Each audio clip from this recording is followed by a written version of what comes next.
the schedule is visible and known. We are going to have first 3 short presentations. We are going to allow questions at the end of this event after the discussion, the panel that is in the last part of this event planned. All of you can communicate through chat. So we see your messages, but at the moment your video and your audio is paused, so we can communicate now, and only the presenters can have the video and audio.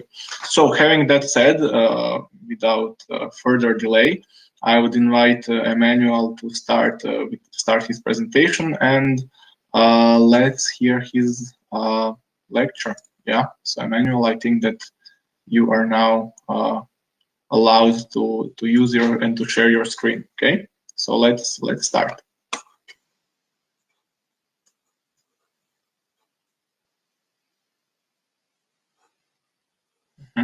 It's working.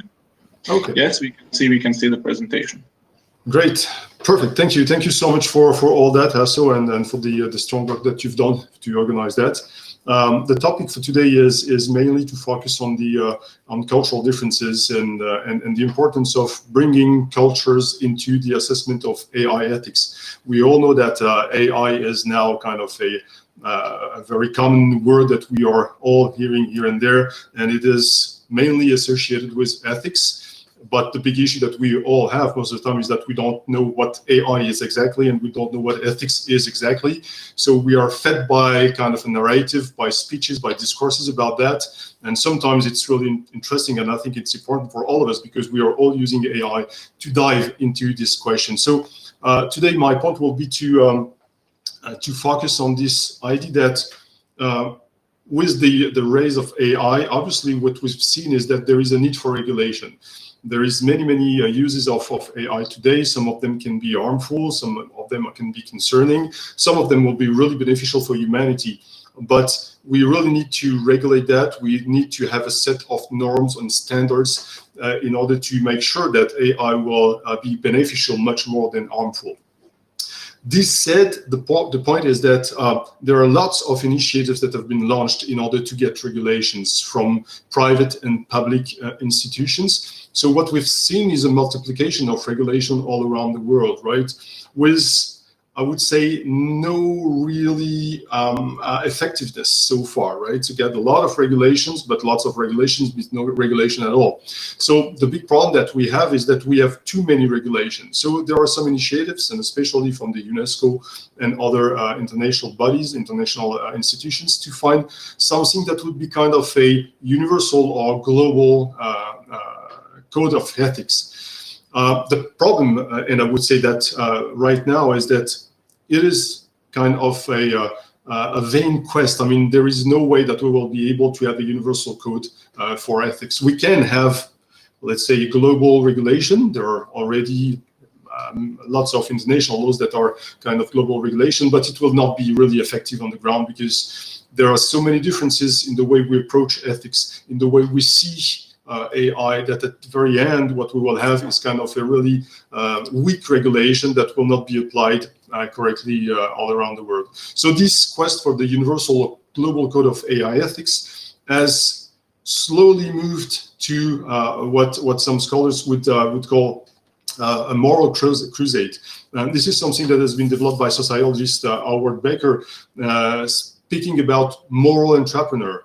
Right, those people that are trying to impose codes or moral codes or ethical perspectives to others in order to get power over there, right, and to be able to control the situation. So what was at the very beginning a need for regulation has become, in my opinion, a moral crusade for Western perspective. And it is clear that if you look at caste-sustained work, for example, on norms are really a source of power. And you can see that with the work that has been done by the European Union trying to compete with the US and China.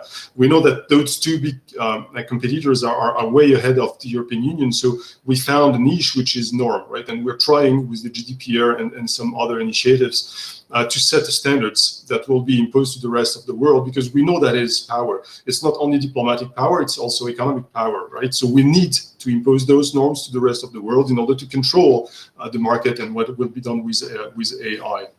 And this obviously must be put in perspective and into a wider picture, which is the big race for dominance in the field of AI that is ongoing at the international level. Just some information about that, some documents that you can find. The PwC report clearly shows the financial and economic interests that are behind AI. So when we think about AI ethics, we must not disconnect that questioning about AI ethics from the reality of AI, which is based on economic and some benefits, financial benefits that can be gained by this or that country. And obviously, and it's no surprise at all, the PwC report that has been issued in 2017 clearly showed that the two big areas in the world that would benefit more from AI are North America and China, the two big competitors, right, that can make lots of money from all that.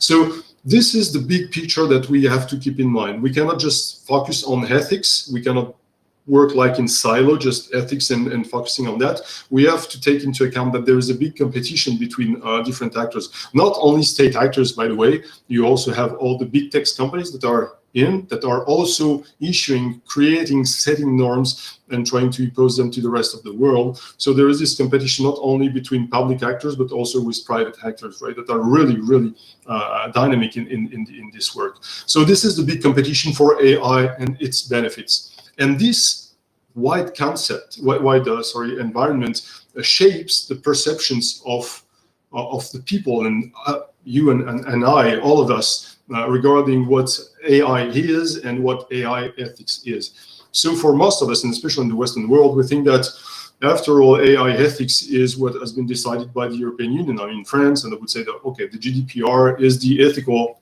standard that we have to respect. But we're losing sight that the perspective of the West is not the only one in the world, right? They got a lot of ethical perspective, and I would discuss this idea of ethics, but the ethical perspective is not specific to the West. You have different perspective regarding ethics, philosophical stances in different parts of the world.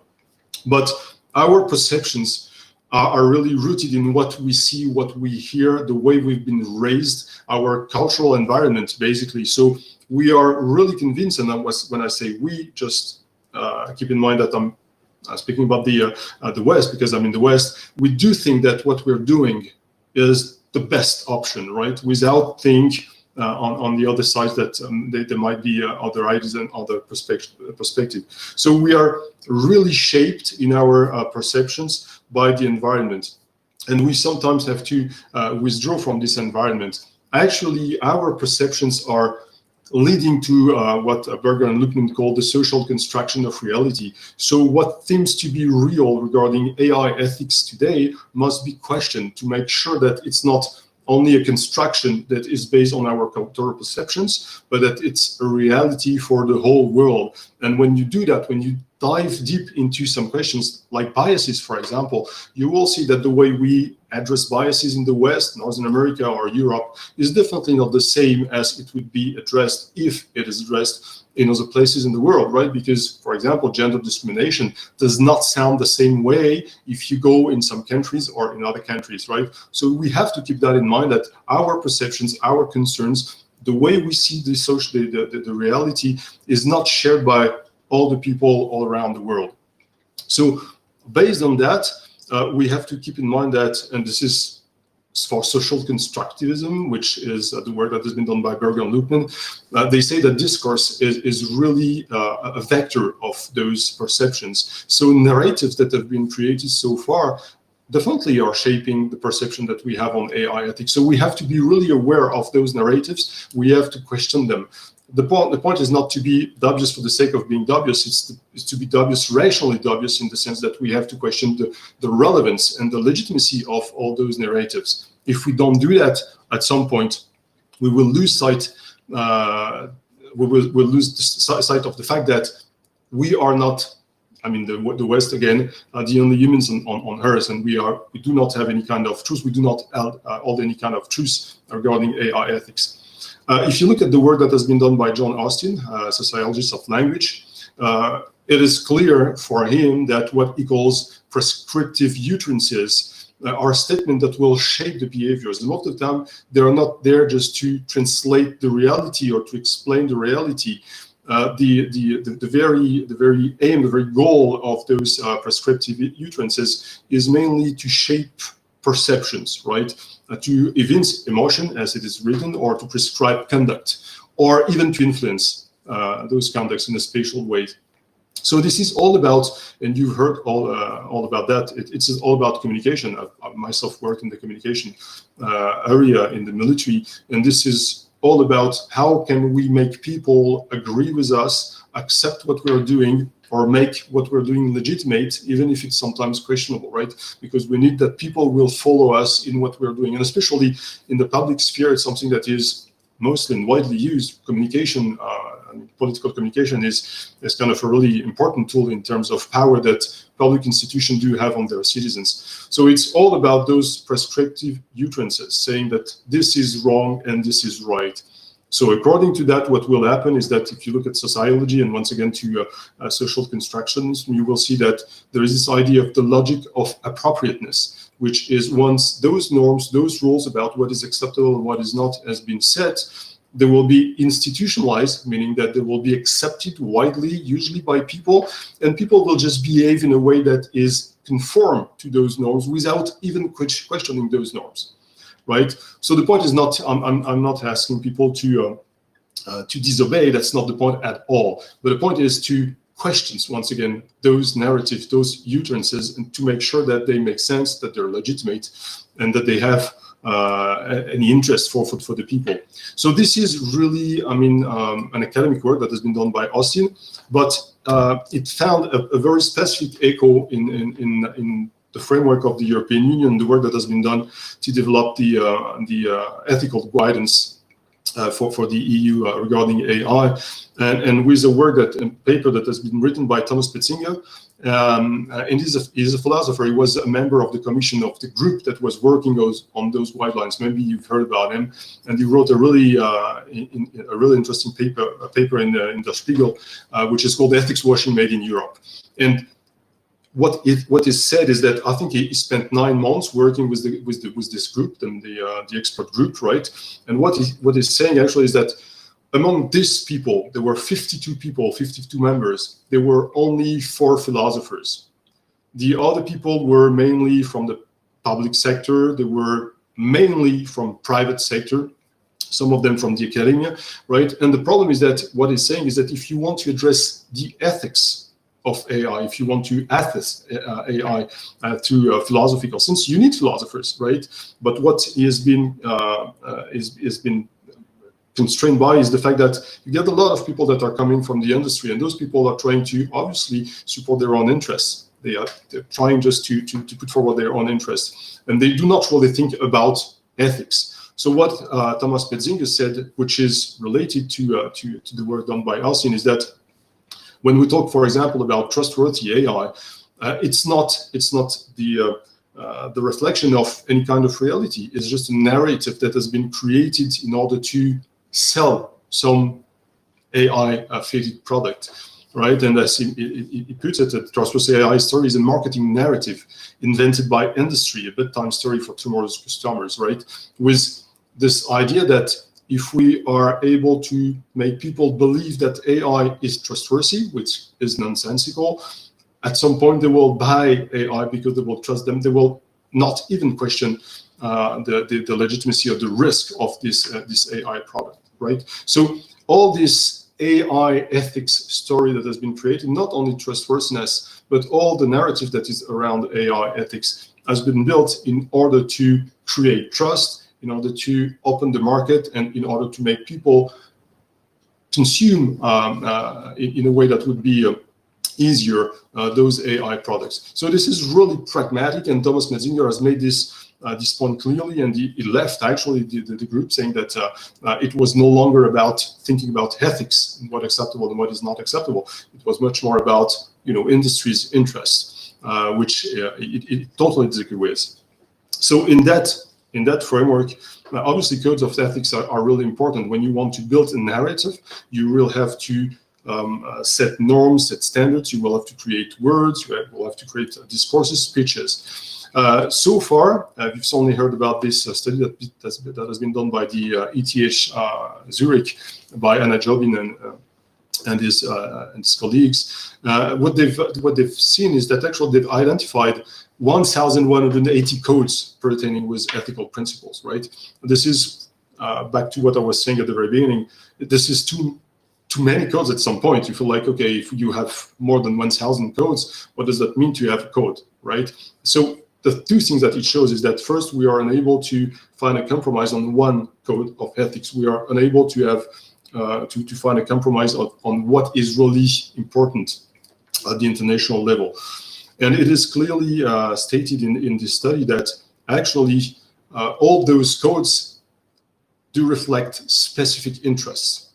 They do not reflect the idea of universal values, universal things. It's mostly about defending really specific interests. So those codes, there are too many codes today. So when you have more than 1,000 codes in the world, it means that it's no longer regulation. Anyone can do whatever he wants, right? And if you look closely at that, you will see that most of those codes have been made by the West. And that's a very, very big issue that we have now. If you look at Anna Jobin work, or if you look at some other work that have been provided online, you will see that between 60 and 80% of the codes of ethics that have been issued so far are the product of Western work, right? And mainly in the Western world, from private and public institutions, not from academia. And you would say that, okay, it's all about ethics, so ethics is about philosophy, so philosophy is related to academia. But the point is that most of those codes have been issued by the West, 60 to 80%, depending on the sources that you have. And then that most of them, mainly 20% by public actors, and something like 30% by private actors.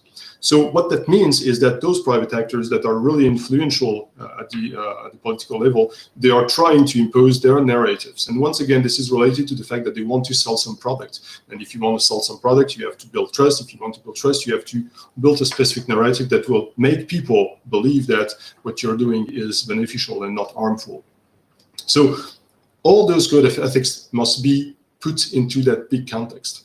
And if you look at Jobin at alumni work, you will see that it's really interesting because they only used 84 of those codes for their specific study.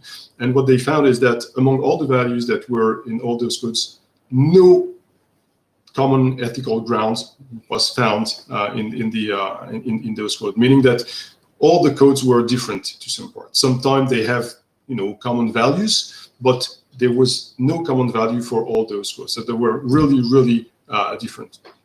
So the question behind that is, what is the relevance of all those codes? What is the aim that is pursued by the actors that are what we call norms entrepreneurs? Another point that has been made by Tim Dutton's work on international AI strategies or national AI strategies is really interesting too, because it's related to Anna Jobin work, is that he has studied, I think it was 18 strategies. And what he has discovered is that obviously all those strategies were related to specific interests of those countries, right? So when a country is developing its strategy in AI, it has its own interests, and the strategy is built around that. And in some countries, like I guess Japan, if I remember correctly, Taiwan, and another one I can't remember, I think it was South Korea, there was no mention of any kind of ethical questioning in those strategies, meaning that maybe ethics is either not a priority for those governments, or even not in the spectrum of the questions that are raised by AI. Because that's something that I also wanted to specify, is that in some places, ethics is a non-question, right? When we speak about ethics, we are trying to apply concepts that are Western concepts to other countries where even the word ethics does not mean the same thing, or even ethics per se does not exist in the way we see it or we understand it in the West, right? In some places, you just obey orders, right? If you look at Confucianism, for example, you will see that the way the countries are organized is based on the legitimacy of authorities, right? And you will not question the ethicality of the decision, right? You will just follow the decision that has been made, right? So ethics is not, it can be a tool to assess or to analyze or to evaluate, but you cannot say that, for example, in China, there is any kind of ethics in the way we understand it in Europe. So this is also the problem that we have. But regarding Tim Dutton's work, the point is to say that in some countries, ethics is not even in the spectrum of the questions that they have to answer regarding AI. In some strategies, you have small mention to ethics, which does not mean that they're not interested by ethics. If you look at France in the strategy, there is not that much things about ethics, but we have ethical standards apart. But it's really uneven regarding all those countries, right? So you also have to keep in mind that ethical codes are rooted into ethical strategies that are actually based on specific interests of this and that country.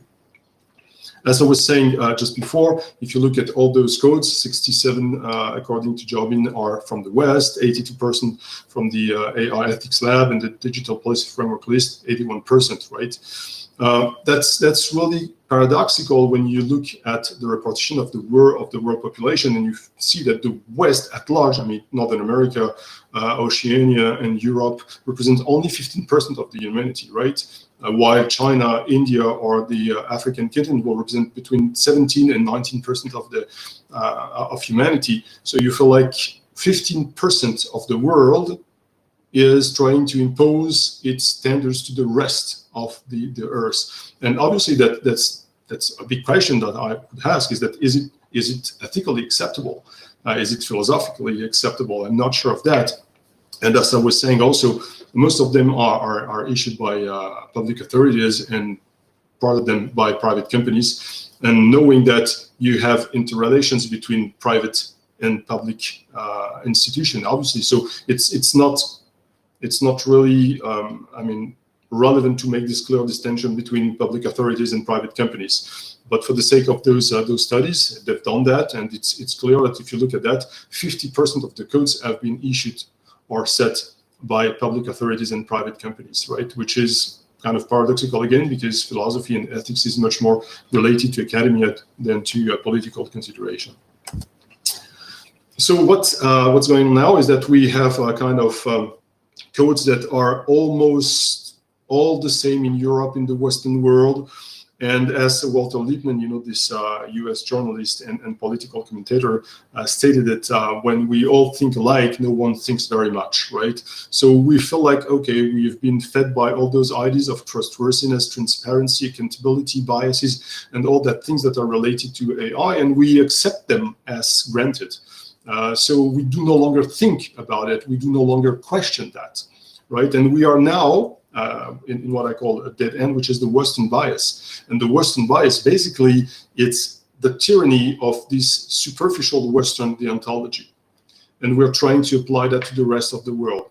We have taken Western concerns, we have offered Western solutions, and now we do believe that those solutions will apply in all around the world, because we do believe that our concerns are shared by all the people in the world, because we do believe that our values on which sometimes our concerns lie are shared by the whole world, which is definitely not the truth, right?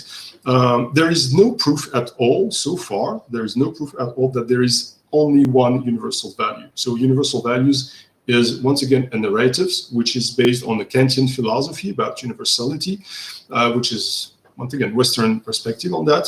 So we can think that obviously the structure of value is something that is common to all communities all around the world, but there is no such thing as universal values in the world. So not to mention the universal code of ethics, right? If you do not have universal values, you cannot create this kind of code of ethics that are based on shared values. So the point is to say that we really need to first bring back ethics to philosophy, and just to withdraw from this industry perspective on it. We just have to do philosophy for real. And ethics is a branch of philosophy, so we need to do philosophy when we want to assess AI from an ethical standpoint. And then we have to open to new perspectives that are coming from different cultural backgrounds, right? We must not focus on this Western bias. We're talking always about biases, but we actually forgot that there is this big Western bias which is trying to impose a very superficial deontological perspective on that. Just to illustrate the fact that we do not share the same value, there has been this poll that has been issued by the BBC in 2006, showing that depending on which country you are, you will be much or less prone to use torture, for example, against terrorists to get information, etc. Right? If you look at Israel, they are much more prone. So you have to put that into a specific cultural context, which is not only history, but also the geopolitical context in which Israel is currently, right? So you cannot expect that Israel will accept the same things in terms of ethics than, let's say, France or Canada, right? So you have to accept that that's the way it is.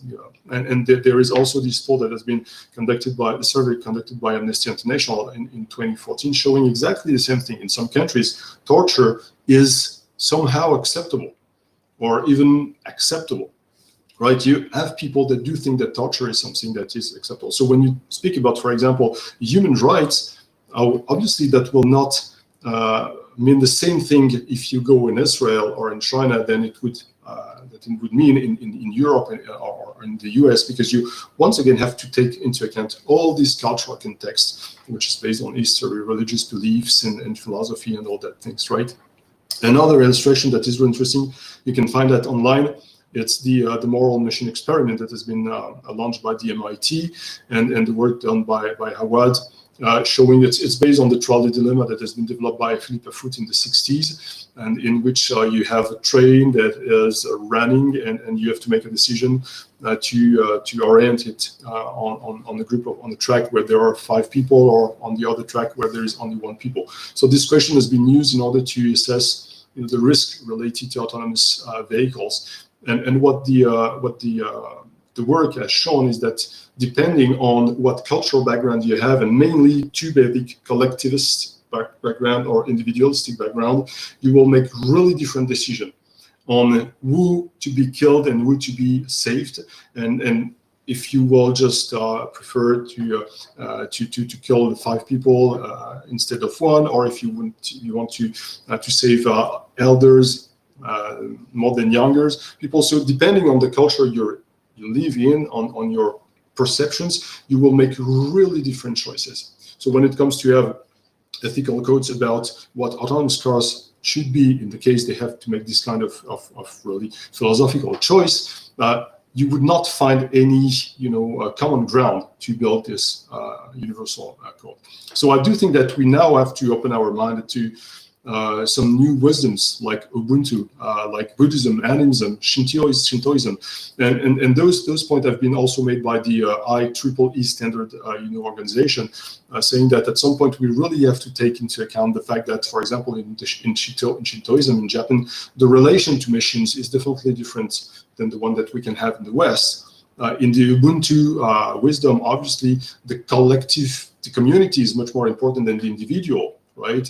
So when you look at privacy, for example, privacy does not make sense in the Ubuntu philosophy, since it is not related to the individual. And you'll find exactly the same thing with Buddhism, right? Because in Buddhism, the self does not exist. So if you are individualistic in Buddhism, that does not work because the self does not exist. So privacy cannot exist in the same sense we understand it in the West. So all those philosophy and many others, all those wisdoms or those philosophical sense do have something to bring to this debate, because we must not, and that's my stance, we must not impose a unique perspective that is based on Western concern, Western solution, Western values, Western perspective, right?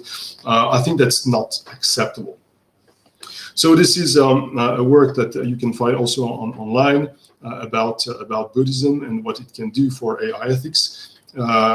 We really have to use all those wisdoms and philosophy and let's say ethical perspective to find new grounds for ethics. And the point is not to say that we should avoid having regulation. I think that we should have local regulation, national regulation that would take into account cultural aspect of this or that nation. And then you can create, like for economy or financial things, you can create groups of countries that do share common values and common perspective on AI. And then you need to have kind of a governing body, international governing body, that will make sure that when you connect a specific area with specific code of ethics to another one, they will respect some basic norms, right? But once again, this quest for a universal or global code of ethics does not really make sense to me. What we are moving toward, unfortunately, is what I call cosmetics, which is once again a narrative, and cosmetics is a discourse that is hiding the reality, that is hiding the truth, that is aiming at creating trust in order to make people buy some products without questioning the risks that are associated with AI, or even questioning the risk for humanity. If you look, for example, at lethal autonomous weapons and this kind of things, right? And today with this cosmetics, what we have is, instead of having a real nuanced debate, deep debate into AI ethics, we have polarized stances between people that are against AI because it's too risky and people that are in favor of AI because it's really beneficial, right? And if you look at the comments and all the work that's been done so far, outside of the academia, what you will see is this polarized stances. That's not good for us, because we are not able to move forward and to have a fruitful debate if we are really polarized that way. So just a reminder, and I will be almost done, is that in 2001, the UNESCO has issued this Universal Declaration on Cultural Diversity, saying that cultural diversity is the common heritage of humanity and should be recognized and affirmed for the benefit of present and future generation. And that cultural pluralism, and that's really important, gives policy expression to the reality of cultural diversity, and that we need, obviously, to accept that. We need to embrace that diversity, and we do not need to embrace it only in education. We need to embrace it even in AI. When we think about AI ethics, we have to accept this diversity. We must not deny it.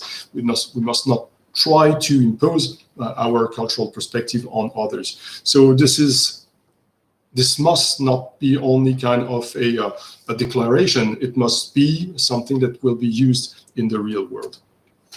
I'm done. Thank you for your attention.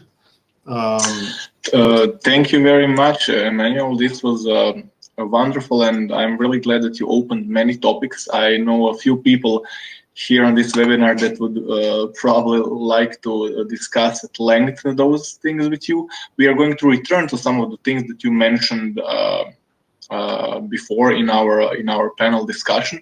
Just to say one more time that basically all of us are here because of the Emmanuel's passion and motivation to organize us. And just to kind of shortly introduce him, he is currently director of Institute Sapiens, the Observatory on Ethics and Artificial Intelligence. So thank you very much, Emmanuel.